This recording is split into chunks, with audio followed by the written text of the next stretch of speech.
Okay, welcome back to Jerry's DSLR tutorial about making movies. Not about making music, making movies. Right, okay. So in the first tutorial, the first part of the tutorial, we went through what type of movie are you going to do. If you're going to do an action, horror, or comedy, or maybe a love movie. Yeah, love. Fill shots, camera, what camera you should buy, I don't know. You pick, depending on your budget and what you're after. I'm a Canon guy myself. I love Canon. I don't like Nikon. It's not a contest. Both make good cameras. Don't buy a Panasonic. Camera settings. Remember 24 or 25 frames per second for that movie look. 50 or 60 or more frames per second if you're going to do that slow-mo thing that I guess you like. One other thing, when it comes to slow-mo, a great plugin for use with After Effects, I think Sony Vegas, I think it works with Final Cut Pro for Mac, is Twixtor, I guess it's called. It's a great plugin for creating slow-mo, so check that out. I'm not going to get into it, how it works and how you set it up. Just search here on YouTube a Twixtor tutorial and you will find hundreds of clips. Moving on, where we left off, post-production, yeah. Color correction is a very important thing when it comes to that movie look you want.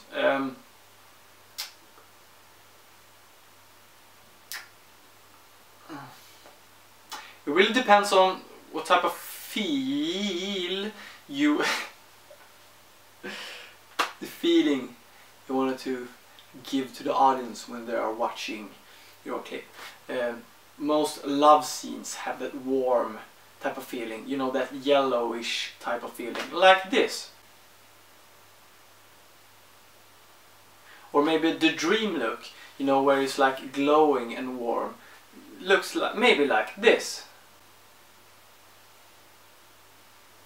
But if you want to do a more action movie, you can go for that bluish, greenish type of matrix color correction, and it looks more like this.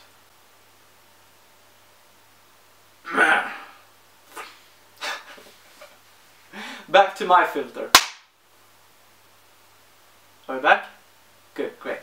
Okay, letterbox. You want to have letterbox. I don't have it right now, but I have it right. Are you ready? 1, 2, 3. Can you see? Right here and right here. Make sure that the letterbox ain't cutting your face or the important part of your shot, like this. This doesn't look good. You have to center your subject in the frame. So use the letterbox. I'm not going to show you how to do it because you're not idiots. Maybe you can figure out yourself, or maybe you can just Google it, depending on what program you're using. Like Sony Vegas, how to do letterbox in Sony Vegas. Google that and you will find your answer in like 1.4 seconds or less, depending on your internet. Maybe if you live in some strange country where you don't have that fast internet, maybe it will take longer. Letterbox, use it because it looks great. I'm just gonna keep it right now. Okay, keep. Yes, yes. Letterbox, magic bullet for all you. I guess you are a noob if you're watching this, because I'm a noob myself. I'm no pro. I'm in that class right between pro and beginner. I'm a Proginner, you know, that in the middle, not beginner, amateur. I'm a pramature, Proginner or pramature or proob, between noob and pro. But if you're watching this, maybe you don't know how to color correct, color correction correct. If you don't know how to do it, maybe you can search up another tutorial here on YouTube or on Google and you will find your answer. I'm definitely sure you're going to find your answer. Or you can start by getting a program or a plugin called Magic Bullet. Magic Bullet is a great program for pro-beginners like myself, who doesn't really know how to color correction correct on the right way. Dwayne.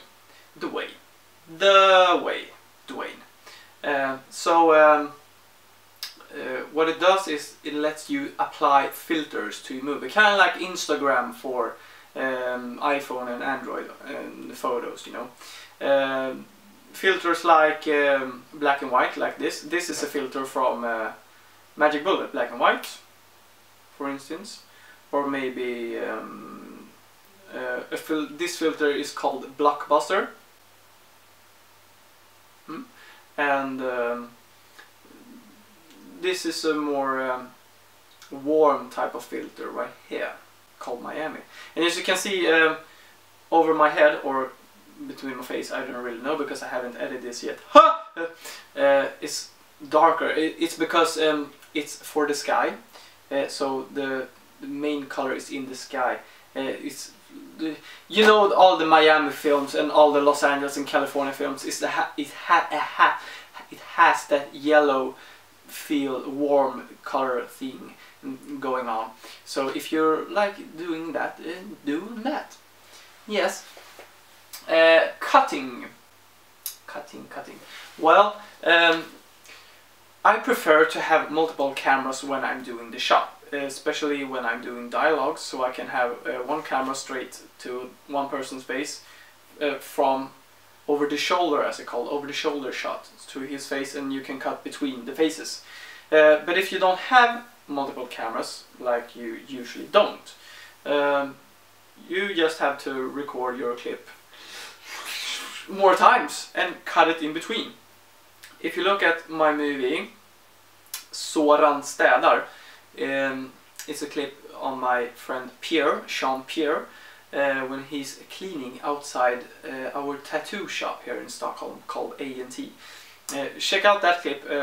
It's recorded with one camera and one camera only, this camera. And I just have been cutting the clips and moving them around and over each other so it overlaps. So I keep the sound from the first clip like this, the sound and the clip, and the second clip starts here, but the sound from the first clip is still going when the next clip is over. It gets a great effect. Same there as your camera angles, be creative.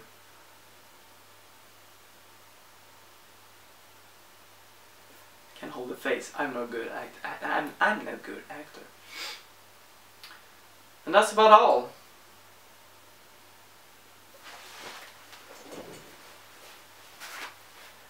Be sure to comment and subscribe if you're wondering anything.